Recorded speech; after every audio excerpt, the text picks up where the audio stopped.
I was at my friend's house in 2012 and I was helping them paint their fence.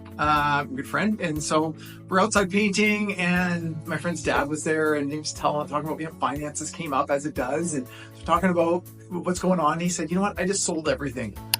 Sold everything. Why did you sell everything? You know what? Market just hit an all-time high. I'm getting out. I don't think it can go any higher. I went through the 08 and, I think things are going to go back down again and I don't want to be investing in an all-time high. Okay. Flash forward 12 years and the market's quadrupled. So the S&P 500, since he sold out, has gone up $100,000 turned into $400,000 in the S&P 500. So I just want to talk about investing in an all-time high because it can feel, it can be a little bit difficult for some folks. And point number one is you got to believe the future is going to be better than today. Because if you think the future is going to be less than it is now, like who wants to invest? And so you got to have a positive mindset and think that things are going to be better in the future. Another thing, along that lines is they've done studies and the 1 year forward-looking return on average. So that every time the market hits an all-time high, they look forward a year later and see what the return was. And on average, it's 11%.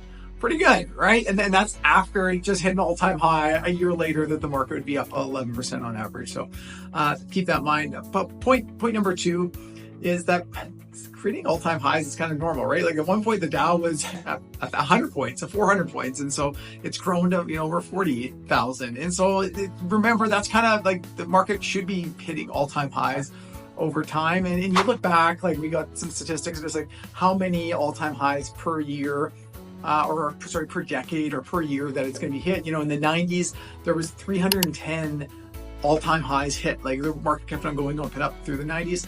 In the 2000s, tougher year, there were only 13. So it varies from year to year. Now point number three is like when we are investing in all-time high, we want to diversify. We don't want to be loading up on one area because it can be really dangerous. And maybe just not even when it's all-time high anytime. It's a good idea to do that. But especially an all-time high, because chances are there might be one area that's carried the market, like Nvidia and technology right now, or oil and gas at another time. And so you could just be following like where everything is now, and you want to be where the puck's going, not where the puck is. I think the hockey analogy is. And so just being very diversified is important. Point number four is don't wait for the market to drop, right? I've seen people have to chase the market because they're waiting. All right, as soon as it drops, I'm going to get in. And then it just never dropped and they just sat in cash, or they waited for a drop. The drop happened and they felt the market was going to go even lower. So they sat in cash and the market went back up again. So I wouldn't be waiting for the market to drop if I was going to be investing a lump sum of cash right now.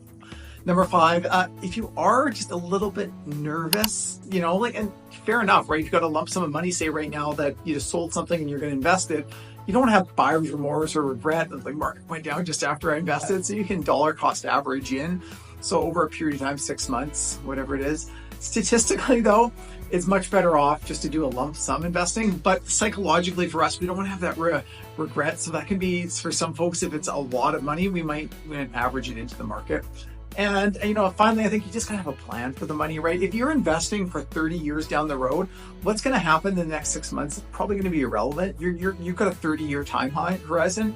And so just keep that in mind. I think we get really narrow focused when we're investing. And we just gotta keep looking at the future and realizing that, investing today, tomorrow, a week from now is really not gonna have a big difference in the long-term spectrum of things. So hope you like that. Have a great day.